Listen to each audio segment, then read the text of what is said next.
January 6th. Now, your husband, Ronald MacAbee, has been in jail or prison for how long related to January 6th? We're going on 27 months. 27 months. I'm going to play an audio bite just to kind of set the stage here from Louis Gohmert, of course, Texas Congressman Louis Gohmert. And he was talking about your husband's case. Then we're going to get into the details of this because I find the whole thing fascinating. Despite audio and video evidence showing former Tennessee Sheriff's Deputy Ronald Colton MacAbee did not assault a police officer on the Capitol steps of January 6th, as alleged by prosecutors. If you listen to the audio as you watch the video, you find out he was helping a Capitol policeman who was down. And yet this judge has the audacity to say we're not listening to the audio so he could hear that evidence. Why wouldn't you listen to the evidence? That is from a video on Rumble that you have put out, and I've watched about 6 or 7 different videos of your husband Ronald MacAbee and what happened during his time January 6th. And so let's just talk a little bit about what happened, because he, of course, at the time you guys lived in Unionville, correct. Unionville, okay. So, and then he decided that he was going to go to Washington, D.C. for January 6th. Now, what was your reaction when he told you that you were going? I actually didn't want him to go simply because he was in a car accident 9 days prior and should have never made it out alive. And so he was injured. And knowing how he is in a large crowd, they talked about the numbers that were going. I didn't want him to go simply because he was injured. However, you know how it is in a marriage. You pick and choose your fights. And he has his rights as an American to air his grievances because he believed that the election was stolen. And he was actually invited by a friend who we now know is working for the federal government. Now, among the craziness that happened, and this is part of the video, there's 2 things that struck me. Number one is he is right there in the thick of things. He tries to save a woman's life. That's number one. And to me, it looks like he is trying to save a police officer's life as well. And just to sort of describe how this was, he's right there at the entrance to the Capitol building. A police officer is down on the ground, and the crowd is trying to pull this officer into the crowd. And your husband, Ronald MacAbee, is standing over the crowd trying to protect this police officer. And he's taking all kinds of hits, and people are just going crazy. And it seems to me like your husband saved this police officer's life as a Washington, D.C. police officer. And he even the police officer thanked your husband for basically saving him from being pulled into the crowd. Yet somehow he is being charged with assaulting a police officer, resisting or impeding officers, civil disorder, and other charges relating to all of this violence. How did he go from what seems to me to be like a hero to 21 months in prison so far and all of these charges? Because of the media and the narrative that's being pushed on January 6th, we sat in trial. He's been not only charged with these, he's been convicted by a D.C. jury on these charges, every single charge. And you sit there and you watch the video as any person would. And that's why Louis Gohmert says, turn on the audio, because he's talking to these police officers saying, I'm helping you. I know how to do it. Stop hitting this woman. They thank him at the end. They even say at one point at the very end, the one officer puts his arm around him and says, I got you, man. Yeah. And yet now he is made out to be this monster of a person that he's not. And so that's why, I've used every ounce of my being for the last 2.5 years to prove his innocence. Now, in that video, at least to me, it does show that he was trying to help this officer, was trying to save this officer. But at the same time, and folks, I just tweeted out the video that we speak of. I'm on Twitter at Dan Mandy Show. And the video, at least to me, shows a couple things. One, yes, he was trying to save the officer. Number two is that you have all of these other police officers that perhaps don't understand what he's trying to do. because they're sort of going after him as well. And he's just trying to like sort of fight back. And while he's trying to help the officer on the ground. And is that where those charges come from? So one of the charges does stem from that. Yes, there were two officers that he has been charged with assault. The one officer that's on the ground, Andrew Waite, and then the officer that comes up and strikes him first, Carter Moore. That is an assault charge simply because MacAbee was struck first by Moore, and he threw his hands up in an open form fashion and shoved him away. And so technically, yes, that's an assault, but anybody would react to that situation. I'm actually surprised it wasn't worse because he was hit with a baton across the ribs and the shoulder, and all he did was shove him away. And when he's shoving him away, he says, "I am helping. I am one of you."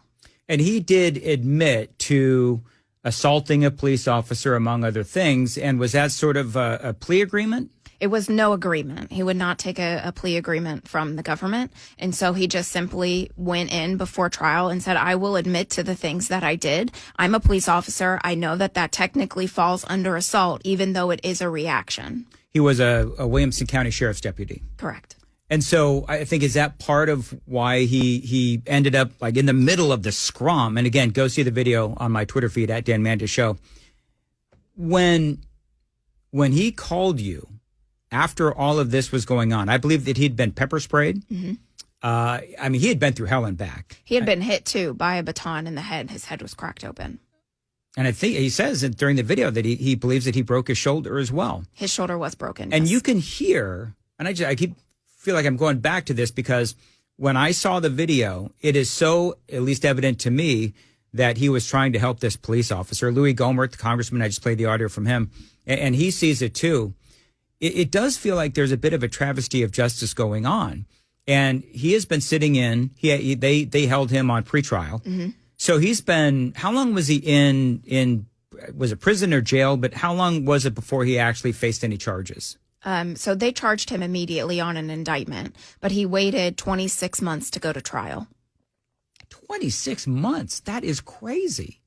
And talk about the conditions, because the conditions, we've heard about these conditions, and they're really bad. In studio with me, Sarah MacAbee. She is the wife of Ronald MacAbee, who is being held in federal prison for his actions on January 6th. Go see the video. I tweeted it out at Dan Mandis Show. It does look to me, and I'm sorry if you're just joining us, but it does look to me like Ronald MacAbee is being unfairly held. But let's talk about the conditions that he's being held in, because these conditions have been described as horrific. They have been, and basically they have been in solitary confinement for however long that they have been incarcerated. They were on originally 23-1, meaning they were in their cells 23 hours a day, out 1 hour to make one phone call in a shower, back into their cells. And solitary confinement has been deemed as punishment. And you're supposed to be innocent until proven guilty in an America court of law. And there is no justice in America right now. The food has been terrible. They have rodents and rats. They have bed bugs, they have cockroaches, everything you wouldn't want. Now, we don't expect the system to treat them like it's the Four Seasons, but they certainly should be treated as humans. They have rights as Americans. Their civil and constitutional rights have been violated. He actually was assaulted by a guard in the DC, what we call the DC Gulag, in September of 2022. Because he simply wasn't wearing a COVID mask while taking oral medication. And so they pepper sprayed him in his face 1 inch away from his eye, handcuffed him, threw him on the ground, and pepper sprayed him again, and then threw him into a hot shower. And he said the only way I can explain it is you have a sunburn and you jump into a hot tub. And then they put him in cells that had no TV footage, security footage. And so their way of taking care of that was kicking him out of the facility. And he has been in 6 different facilities, transported 7 different times while on pretrial. And if you look up what diesel therapy is, it is a form of punishment in America. And it's just you don't know where your loved one is. They have to restart every single time. It is a financial burden. It's an emotional burden. And to say what these families have been through, there is just nothing to compare. You just have never heard of this in America. It sounds incredibly painful, obviously, for Ronald and also for you as well.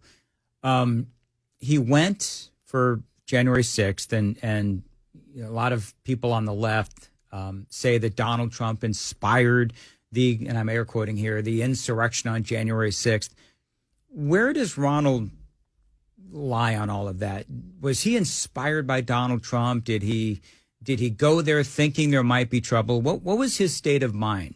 So actually, a friend at the time invited him, who we now know is working with the government. And he had been to previous rallies, the November and the December rally, and so told him, sometimes there are counter protesters that come out, so you just need to protect yourself. And so that's where anything that he, is what he had wore that day came from, was this, who we now know was an informant. And so he just went because he believed the election was stolen and he has a right to air his grievances with the government. He never thought that things were going to turn out the way that they did. And, going through the video footage, hearing his testimony while we were in court, it was just a normal day. And they were led to believe that there were going to be other rallies that were happening at the Capitol because there were permits for these rallies to happen. But by the time they had got there, the Capitol was already breached. Now, he never went inside. He was just at the lower West Terrace tunnel. And I truly believe that he would have taken those actions, whether they were at the Capitol in Washington, D.C. or at the Capitol in Nashville, because that's what he was trained to do. He was trained to jump into action. And so he stood there for a very long time, up to 45 minutes without doing anything because there wasn't any immediate danger. But when he saw that there was a police officer on the ground, he had just witnessed another officer being pulled into the crowd successfully. He saw this officer lying down and was helpless, and so he jumped in to help. And that's when basically all hell broke loose. So what are you hoping to accomplish? Now, and just so folks know, this is such a small part of the story. Chris Hand is actually going to, after the news at 9, going to do a much more in-depth interview with Sarah MacAbee, wife of Ronald MacAbee, being held in the Washington, D.C. gulags. Chris is going to do more of an in-depth look at what you've been through, what Ronald is going through. What are you looking to or hoping to accomplish with my interview or Chris's interview or some of the other media outlets that you've gone to? What's your ultimate goal? Obviously, to free Ronald. To bring awareness, that letting people know that this is happening to their own. There's so many people in the Nashville area that they don't know that one of their own is being held in the way that they are being treated, especially a Williamson County deputy that served as a law enforcement officer for 7 years, was welcomed back to any agency. Those agencies haven't stood up and said, this was a good man. They are not allowed to talk to me. They are not allowed to talk to the case. They're not even allowed to talk about it amongst their own peers. It's almost like the deck is stacked against him. It is. It absolutely is. That's what I have been fighting for the last 2.5 years, is to say that this is an innocent man. Anybody that looks, this is the video evidence in the video that you posted. That is the evidence that they used against him in trial. And they even had the audio turned on where the prosecutor, after trial was concluded, was speaking to our attorney and said, this is the first time I've ever heard the audio of where he said that he was helping. Either they're lying through their teeth or they are simply puppets. And, that's what happened when these officers took the stand, is the prosecution walked them through the video and they could not even admit that they heard him say, even if it was played over and over again, they couldn't even admit them hearing him say, I'm helping you. How's Ronald holding up? One day at a time. I just got off the phone with him this morning before I came in here, and they are denying him his food tray. And so I was on the phone with the jail before I had walked in, trying to figure out what was going on, why they wouldn't get supervisors in. So when I say it's one day at a time, they're not only fighting for their innocence, for justice, they are fighting to be treated like human beings.